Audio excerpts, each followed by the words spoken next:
637. fundur bæjarstjórnar Reykjanesbæjar haldinn í Merkinesi í Hljómahöll 7. september 2022 er settur. Mættir eru bæjarfulltrúarnir Bjarni Páll Tryggvason, Díana Hilmarsdóttir, Friðjón Einarsson, Sverrir Bergmann Magnússon, Guðný Birna Guðmundsdóttir, Valgerður Björk Pálsdóttir, Helga Jóhanna Oddsdóttir, Margrét Sanders, Guðbergur Reynisson og Margrét Þóransdóttir og svo sem hér stendur Halldóra Fríða Þorvaldsdóttir. Auk þess situr Hrefna Gunnarsdóttir fundinn og skrifar fundargerð. Á dagskrá í dag eru 4 mál en þau eru 2 fundargerðir bæjarráðs frá 25. ágúst og 1. september síðastliðinn. Annað mál á dagskrá er fundargerð umhverfis- og skipulagsráðs frá 2. september síðastliðnum. Þriðja mál er fundargerð barnaverndarnefndar frá 22. ágúst og 4. mál er fundargerð íþrótta- og tómstundaráðs frá 30. ágúst.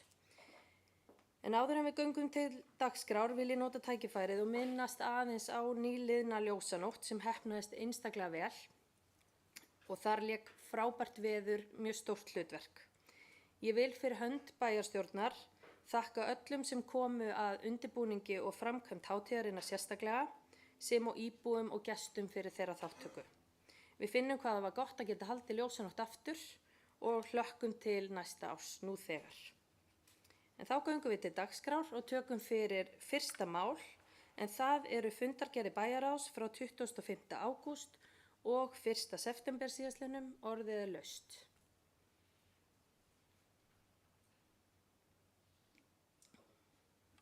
Bjarni Páll Tryggvason, gjörðu svo vel. Já, báðar.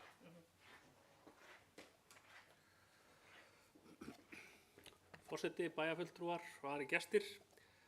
Mér langar að koma hérna undir 3. lið á dagskrá bæjarráðs 1383. fundar og sem fjallar endurbygging á Myllubakkaskóla. Ég fagnaði að formlega endurbygging Myllubakkaskóla sé hafin. Þetta er gríðarlega mikilvægt skref fyrir samfélagið og bráðnauðsynleg ákvörðun sem var tekin hérna á þessum tímapunkti. Með því að hefja þessa vegferð þá er mikill óvissu eitt fyrir framtíð skólastarfs í Myllubakka og tryggt til framtíðar að hægt sé svona að horfa til lands í þeim efnum sem hafa verið þar. Það er mikil útsjónarsemi, þrautseigja og jákvæðni sem að nemendur og starfsfólk hefur sýnt í störfum sínum hérna á umliðnum mánuðum og er þeim til mikils hróss. Og ég vil líka nota tækifærið og óska nýskipaðri byggingarnefnd og verkefnahópi velfarnaðar í störfum sínum sem framundan eru og hvetja aðila til að halda þétt á spilunum í þessu skemmtilega og krefjandi verkefni sem framundan er.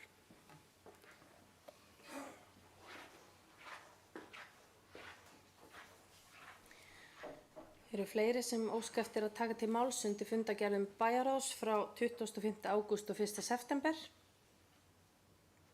Svo er ekki. Þeir sem samþykkt geta fundargerðina eru vinsamlega beðnir að gefa merki. Og þær eru samþykktar 11:0. Þá tökum við næst fyrir fundargerð umhverfis- og skipulagsráðs frá 2. september síðastliðnum. Eins og venja er þá eru nokkrir liðir fundargerðarinnar sem samþykkja þar sérstaklega og þar byrjum við á 2. lið fundargerðarinnar sem er svæðisáætlun meðhöndlun úrgangs 2021 til 2032. Orðið er laust þann lið. Það er enginn sem óskar eftir að taka til máls. Þeir sem samþykkt geta annan lið fundargerðarinnar eru beðnir að gefa merki. Og hann er samþykktur 11:0. Næst er það 3. liður fundargerðarinnar, Bíkó Fitjabraut 5-7. Einhver sem óskar eftir að fá að taka til máls undir þeim lið? Svo er ekki. Þeir sem samþykkt geta 3. lið fundargerðarinnar, Bíkó Fitjabraut 5-7, gefi merki.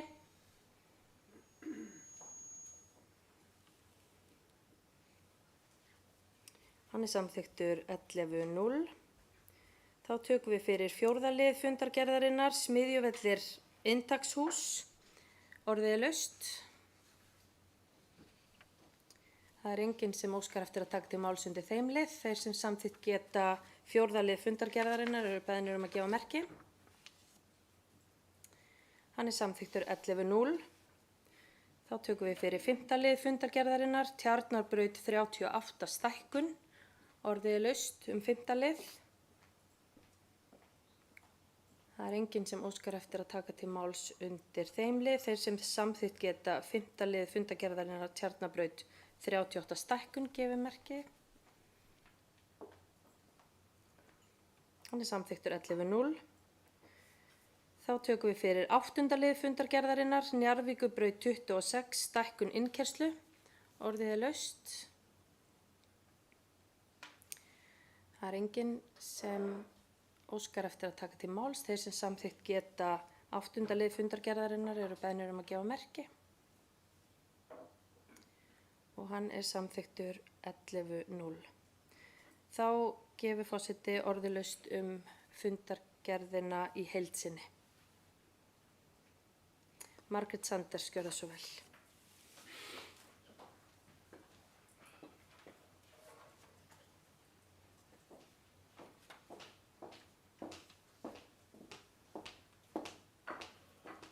Forseti, bæjarfulltrúar, góðir gestir.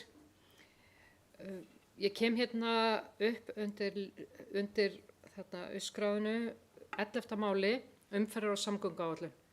Og það sem að okkur langar til þess að leggja mikla áherslu á er að þegar að skipulagning fer fram þéttingu svæða eins og Vatnsnesið, og við höfum talað þetta í fyrri bæjarstjórn, að þá er mikilvægt að huga að samgöngu og umferðaröryggi, og þegar að við verðum komið með Vatnsnesið gríðarleg stækkun og þegar að World-Class reisir risa líkamsræktarstöð, Byko er komin hérna meðfram ströndinni og síðan þarna Vatnsnesið í Keflavík, þetta er allt meðfram sjávargötunni, að þá erum við nú þegar með algjörlega sprungið svæði bara í þessu ytri Njarðvík og Keflavíkursvæði, og ég veit ekki alveg hvernig við ætlum að koma þessu fólki frá þessu svæði, þannig að þarna er verk að vinna og við leggjum mikla áherslu á að við þurfum að taka þetta föstum tökum. Ég veit að það var eitthvað breyting, eða við vorum að samþykkja ákveðna breyting út af Byko-lóðinni, að þetta var komið á þétt við World-Class, en það eru umferðar- og öryggismálin sem að þarna, og þessi samgöngumál sem að við höfum alveg gríðarlegar áhyggjur af, og ég á nú von á því að við séum öll á þeirri línu, en það þarf kannski að stíga fast í jarðar til þess að huga vel að þessu áður en uppbygging fer fram.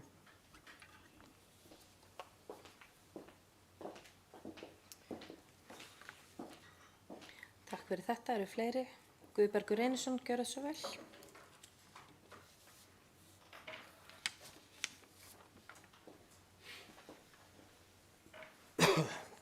Já, forseti, bæjarfulltrúar, ég vildi bara í framhaldi því sem Magga var að segja að ég hef áhyggjur af þessu svæði í kringum Krossmóan og niður að Vatnsnesinu. Þar verður náttúrulega aukin umferð og það er hætta þar í dag. Við erum með dansskóla þarna í miðju svæðinu sem eru 400 börn sem að urðu nú heimsmeistarar núna fyrir stuttu, og mér finnst við ekki vera að gera nærri nóg fyrir þessa krakka. Þau þurfa að hlaupa úr dansskólanum yfir á rútustöðuna sem er hinum með Kentucky, og það er ekki gangbraut nema við Íslandsbanka og það er engin leið að komast að þeirri gangbraut frá Dansk Company. Alveg sama hversu oft við í foreldrafélaginu höfum sendt erindi, að það var alltaf bent á að þetta sé dansskóli sem var settur upp í iðnaðarhverfi og einhvern veginn hreinsar fólk þetta alltaf af sér. Ég vil bara hvetja okkur öll til þess að fara að taka á þessu máli og koma þá dansskólanum á einhvern betri stað ef að það má ekki vera þarna. Allavega að hugsa öryggi þessara barna. Þetta eru 400 börn. Takk.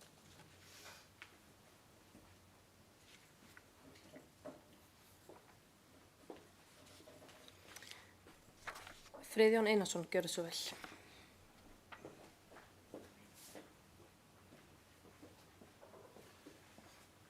Forseti, ágætu bæjarfulltrúar, sem taka undir orð Margrétar Sanders bæjarfulltrúa fyrir greininguna, og það er ánægjulegt að þetta líka sem er komið til okkar núna ætti að geta greint þetta vel, þannig að við þurfum að leggja fram eitthvað skipulag, hugsa einhverja breytingar eftir þessu líkani. Það mælir þetta vel og ég held að væri brýnt að bæjarstjórn fengi kynningu á þessu líkani og sérstaklega með tilliti kannski til þessa svæðis. Þannig að það er ánægilegt að þetta líkan sé komið og þannig að ég mæli með því. Hvað var að dansskólan, þá veit ég bara geta þess að þetta er einkafyrirtæki sem velur að staðsetja sig við þennan stað og við höfum boðið þeim aðstoð. Það var gert síðast kjörtímabili. Við höfum reynt að gera allt sem við getum til þess að auðvelda þetta og frístundabílinn keyrir þarna að skólanum. En þetta er ekki íþróttafélag, þetta er einkafyrirtæki í eigu einstaklings og það gerir bara málið miðin flóknari. Og þar kannski er aðalmálið í þessu sko. Og ef hún óskar aðstoðar hjá okkur eigandi skólans, þá finnst mér eðlilegra að hún hafi samband við bæjaryfirvöld og óski eftir einhverju og svoleiðis erindi höfum við ekki fengið. Þannig að ég held að það væri gott að þú hefði samband við eigandan og bentir henni á að tala bara við starfsmenn bæjarins, þannig að hægt sé að gera eitthvað. Af því að þetta er ekki íþróttafélag á vegum bæjarins. Þetta er einkafyrirtæki. Takk.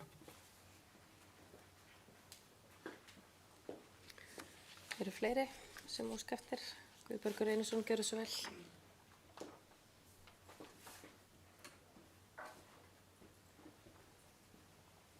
Já, forseti, bæjarfulltrúar, það fór erindi fyrir Uskráð í fyrra, þar sem samþykkt var að það ætti að gera eitthvað og yrði að gera eitthvað, allir sammála um það, en það voru settar 4 umferðarkeilur þarna fyrir utan og svo er búið að fjarlægja þær aftur.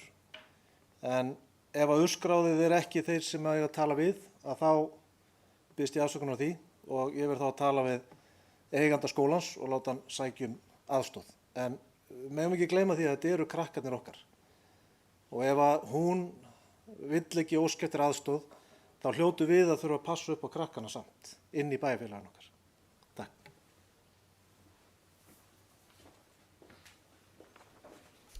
Takk fyrir þetta. Friðjón Einarsson, gjörðu svo vel.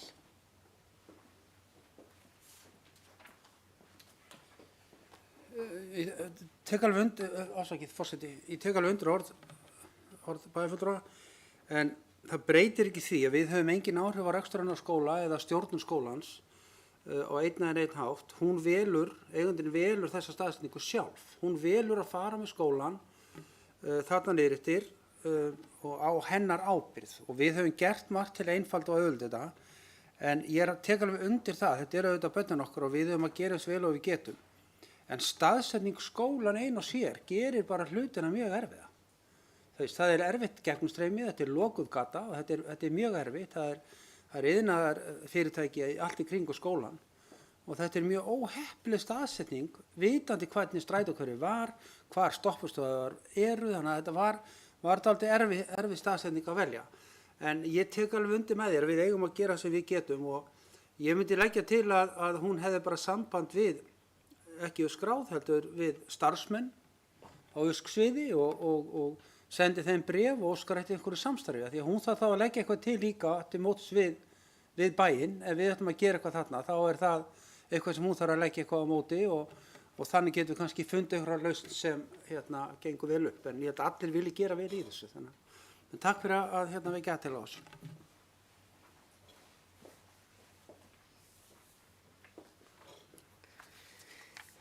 Takk fyrir þetta. Eru fleiri sem óska eftir að taka til máls? Guðni Birna Guðmundsdóttir, gjörðu svo vel.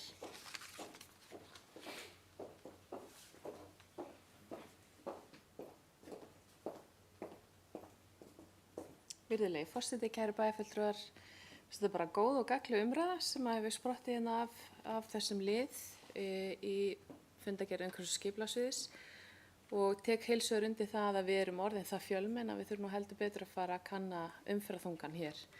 Skýrslan er líka frá 2020 þegar sem var COVID-ár, þannig að það er kannski tímabært að fara að uppfæra umferðarþungann sem var ekki þegar allir voru læstir heima hjá sér. En ég tek alveg undir það og nú erum við með aðalskipulag í vinnslu, þannig að þegar það er komið á flug þá getum við farið að deiliskipuleggja og svo verðum við líka að fara í heljarna vegferð með vegagerðinni varðandi þeirra hlut, sérstaklega í Njarðarbrautinni og við erum nú með hverfið þarna Ásahverfi í hálfgerðri Gíslingu á mótnana á klukkan 4 daginn sem kemst ekki út á Njarðvíkurbrautina. Og hvað þá þegar öll þessi fyrirtæki og ég tala nú ekki Njarðvíkurhöfn verður komin hana fyrir neðan. Þannig að við höfum vissulega verkefni fyrir höndum. Þannig að bara gott að flagga þessu máli og við vinnum þetta áfram saman. Takk. Herra, þakki fyrir þessa góðu umræðu. Eru fleiri sem óska eftir að taka til máls? Svo ekki. Þannig að þeir sem samþykkt geta fundargerð umhverfis- og skipulagsráðs frá 2. september 2022 eru beðnir að gefa merki. Og hún samþykkt 11:0. Þá hér fundargerð barnaverndarnefndar frá 22. ágúst síðastliðnum lögð fram, ekki til sérstakrar afgreiðslu, en orðið að sjálfsögðu laust. Margrét Þórarinsdóttir, gjörðu svo vel.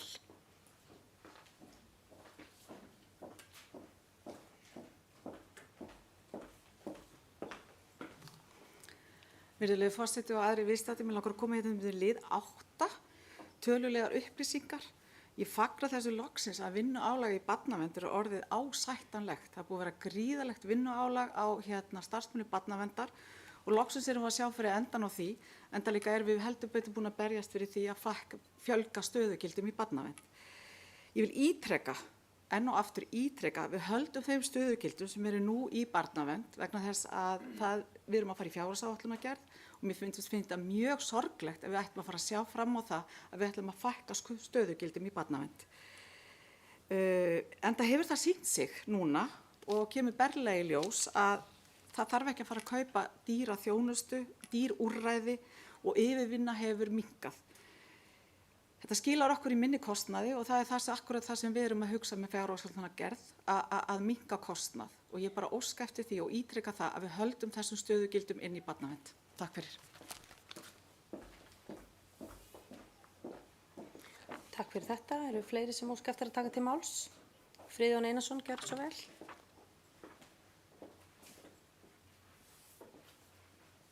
Forseti, ágætu bæjarfulltrúar, ég ætlum að taka undir orð Margrétar bæjarfulltrúar.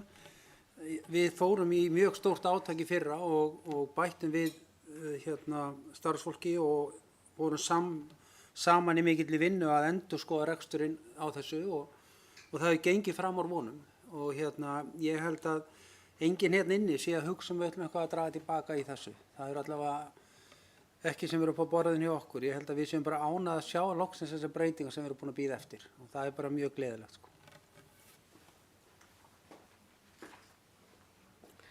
Takk fyrir þetta. Forseti vill taka undir þessi orð og ég vona að við séum að fara með rétt mál þegar við minnumst á það hér að þessi stöðugildi hafi verið hugsuð til 2025. Þannig að það ætti að vera inni í fjárhagsáætlunarvinnu haustsins fyrir næsta ár. Eru fleiri sem óska eftir að taka til máls undir þessum lið? Svo ekki. Og eins og ég sagði, hún lögð fram ekki til sérstakrar afgreiðslu. Þannig að næst tökum við þá fyrir 4. og síðasta mál á dagskrá þessa fundar sem fundargerð íþrótta- og tómstundaráðs frá 30. ágúst síðastliðnum. Orðið er laust. Friðjón Einarsson, gjörðu svo vel.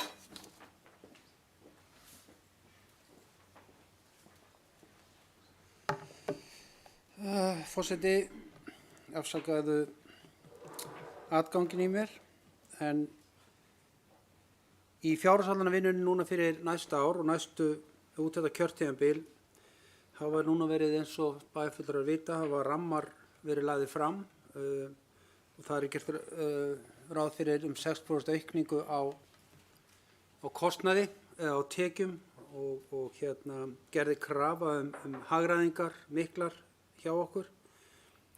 Við komum úr erfiðu árferði, COVID árum og vitum það að kostnaðurinn bólnaði út á þessum tíma. Við réðum gríðarlega mikið af fólki inn til bæjarins á þessum tíma í samstarfi við ríkið sem tókst ótrúlega vel. Ég held að tímabil hafi verið nýjir starfsmenn 1000 manns sem unnu tímabundi hjá sveitarfélaginu.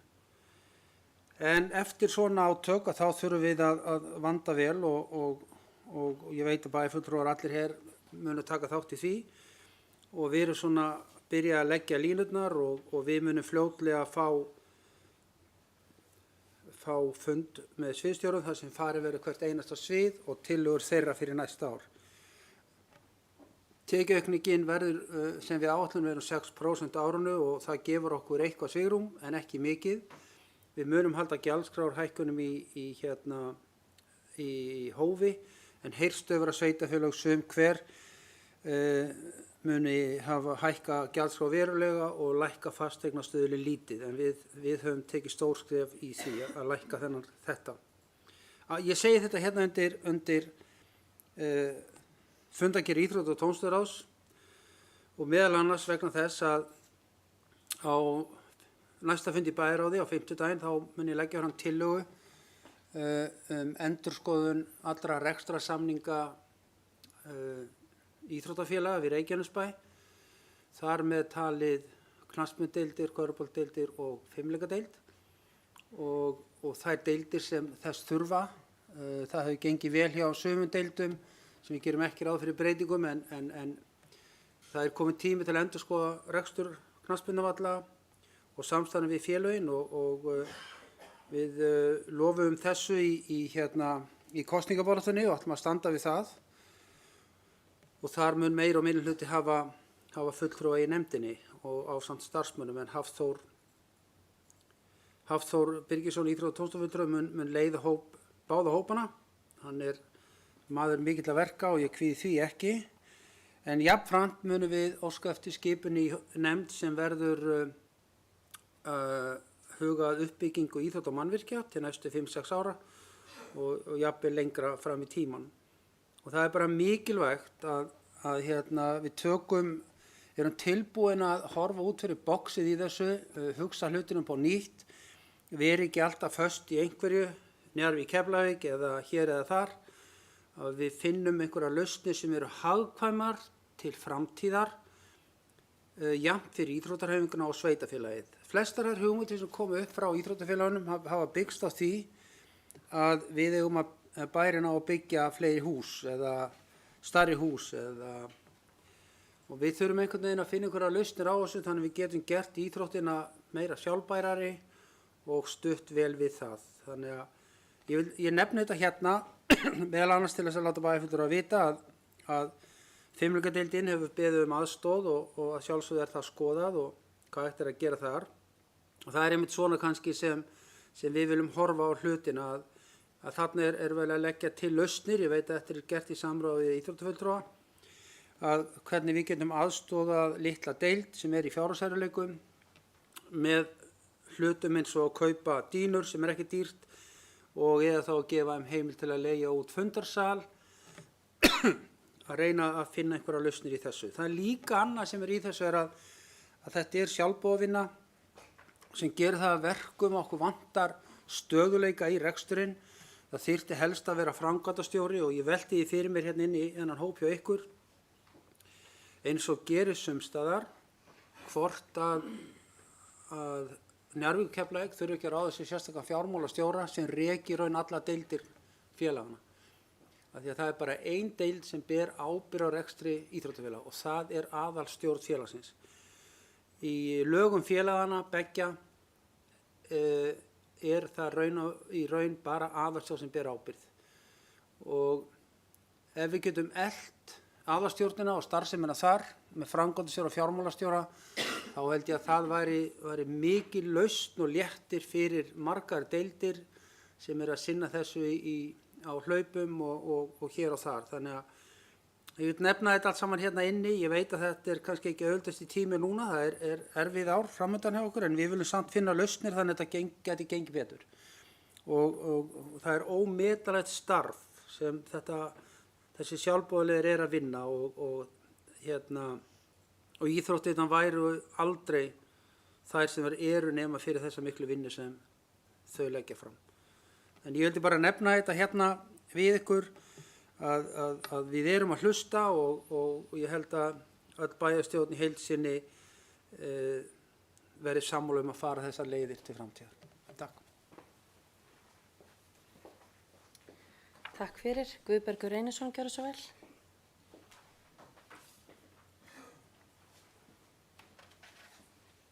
Já, forseti, bæjarfulltrúar, takk fyrir þetta bæjarfulltrúi Friðjón. Við áttum okkur á því að það er hart í ári og verður nú kannski eitthvað smávegis en vonandi ekki lengi. Og við þurfum nú að fara að setja fram kassan og upp með hausinn og fara að horfa til framtíðar. Og mér finnst allt og mikið búið að vera. Ég var nú formaður Íþróttabandalagsins í 3 ár.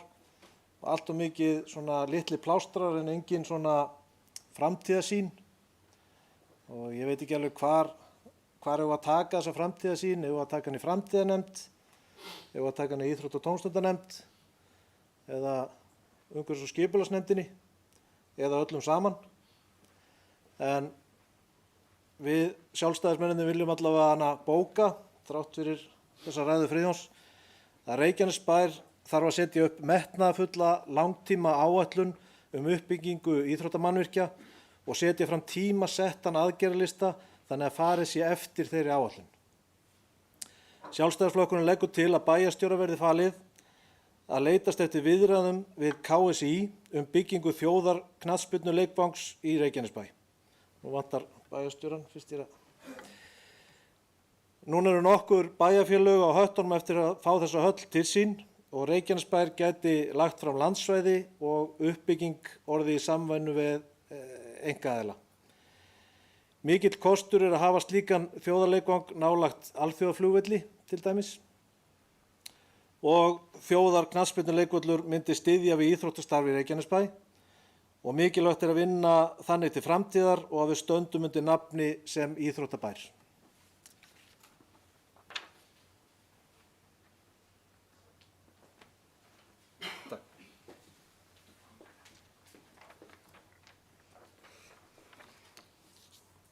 Takk fyrir þetta. Margrét Sanders. Gjörðu svo vel.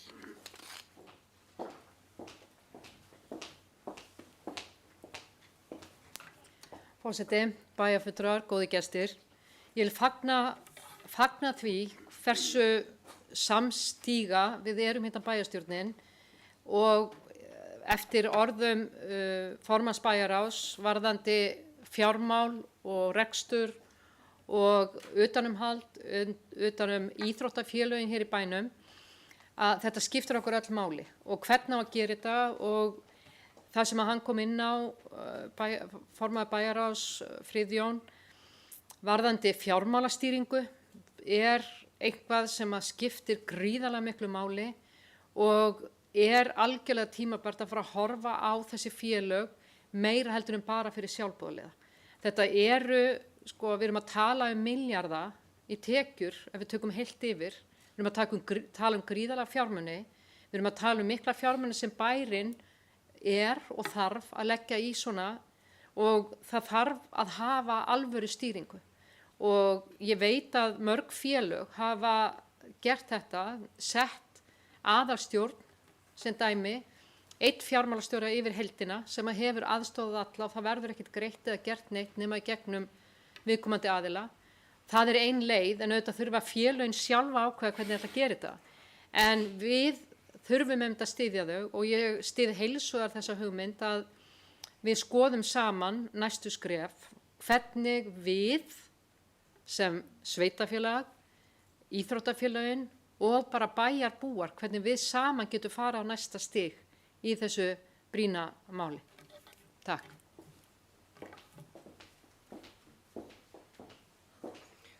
Takk fyrir þetta. Ég held að við séum einmitt öll sammála að með því að taka til endurskoðunar rekstrarsamninga og líka að fara í framtíðar markmiðasetningu í uppbyggingu að þá munum við sjá hlutina tímasetta og það er það sem við erum alveg áreiðanlega öll að kalla eftir og íbúar og iðkendur líka. Eru fleiri sem óska eftir að taka til máls? Friðjón Einarsson, gjörðu svo vel.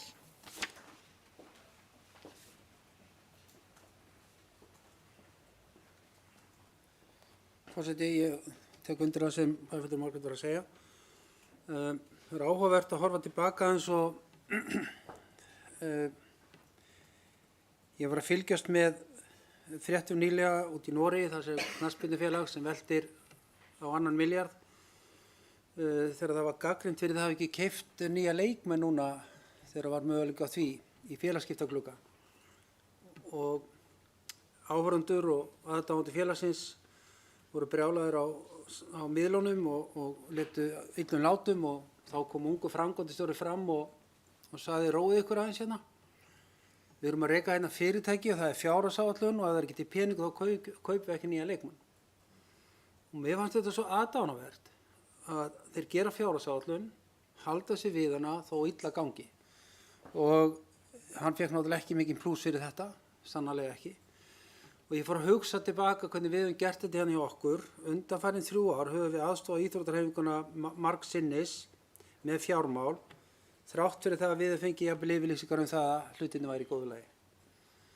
Og þess vegna held ég að þetta sé mjög mikilvægt og það sé sparnaði til lengri tíma að styrkja hreyfinguna á þennan hátt eins og Margrét nefndi og ég að fjármálastjórn verði nákvæm. Og þó svo að einhver verði vitlaus í Njarðvík eða Keflavík því að það er að skipta út kana að þá verði fjármálin sem stýri því en ekki aðdáendur út í bæ nema þá helst að komi peningin í félagið. Þannig að við þurfum aðeins að hugsa þetta upp á nýtt ef við ætlum að taka íþróttina og gera hana faglegri og ábyrgari. Því að það að vera í stjórn einhverja deildar er mikil vinna en leið þá getur stjórnarmaður farið frá félaginn og skilið félagið illa eftir.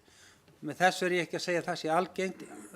Ég og svo þið mörg hérna inni hafa verið í stjórnum íþróttafélaga, mörgum sinnum þekkjum þetta, hvernig þetta fungerar og þess vegna held ég að við þurfum að bæjarstjórn þarf að vera leiðandi í þessu verkefni og segja dálítið hvað við viljum gera og hvert við viljum fara með þetta í stað þess kannski að vera eftir á þessu og það væri mikil breyting til góðs ef við getum verið saman og svona og rutt leiðin í þessu og fengi félögum til að fylgjast með að fara þá sömu leið. Ég veit að íþróttafulltrúi er með fullt af hugmyndum í þessu og er mikil baráttumaður fyrir íþróttina og ég held að saman þá getum við gert þetta mjög vel og ég vona okkur takist það núna næstu vikum og mánuðum til hagsbóta fyrir alla. Takk.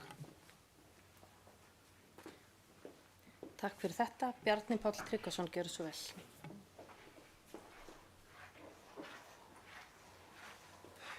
Forseti, ég vil eins og margir sem hafa komið hér upp fagna þeirri umræðu sem er eiga sér stað hérna þessi störföldsömmul sem er að ræða og sérstaklega þá íþróttunar og tómstundirnar og sérstaklega þessi vinkil sem er að koma hérna fram sem snýr að sjálfboðaliðunum. Því í öllu þessu starfi að þá eru þeir algjört bakbein í því sem við erum að gera og að styðja við þá á náttúrulega að vera númer 1, 2 og 3 í því sem að bæjarstjórnin er svolítið að gera hérna. Því að við munum ekki geta skipt út öllum þessum sjálfboðaliðum fyrir launaða starfsmenn, það er alveg á hreinu. En við getum oft gert ansi mikið fyrir þessa einstaklinga sem eru bara ástríð og hugsjón að koma að svona rekstri með því að bæði leggja til fjármagn en líka leggja bara til almennan stuðning í þáttum sem snýra því hvernig við látum aðstöðuna ganga upp og þess áttar. Og mér finnst mikilvægt að þetta sé nálgast svolítið út frá þessum vinkli sem að allavega bæjarfulltrúi Friðjón kom inn að áðan, að við séum skoðum málin út frá ákveðinni núllstöðu. Við festum okkur ekki í því að ætla að fara að bæta í hluti sem eru til staðar nú þegar af því bara að það er eitthvað kanall. Að við höfum það hugrekki til þess að taka hlutina og skoða heildstætt fyrir alla. Og þetta snýr ekki bara að íþróttum. Þetta snýr náttúrulega fyrst og fremst að barna- og ungmennastarfi í bænum hérna hjá okkur. Okkur hefur verið tíðrætt svolítið það hérna á þessum fundi að forvarnarstarfið, börnin og það sem er í gangi hérna í samfélaginu og barna- og ungmennastarfi er mjög víðtækt hérna í bænum hjá okkur. Þannig að í þessari vinnu sem framundan er að þá þurfum við að mínu mati að horfa á alla þá þætti í heild sinni. Þannig að fókusin er á náttúrulega stærstu póstana sem eru íþróttirnar en það eru fleiri samstarfssamningar og fleiri aðilar sem eru þar undir líka sem við þurfum að horfa til. Takk.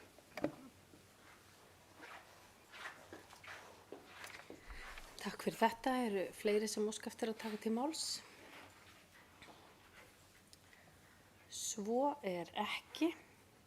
Þeir sem samþykkt geta fundargerð íþrótta- og tómstundaráðs frá 30. ágúst síðastliðnum eru beðnir að gefa merki. Og hún er samþykkt 11:0. Það er þá ekki fleira sem liggur fyrir þessum fundi. Fundargerðin verður nú yfirfarin og undirrituð rafrænt eins og venja er. Því segi ég þessum 637. fundi bæjarstjórnar Reykjanesbæjar slitið.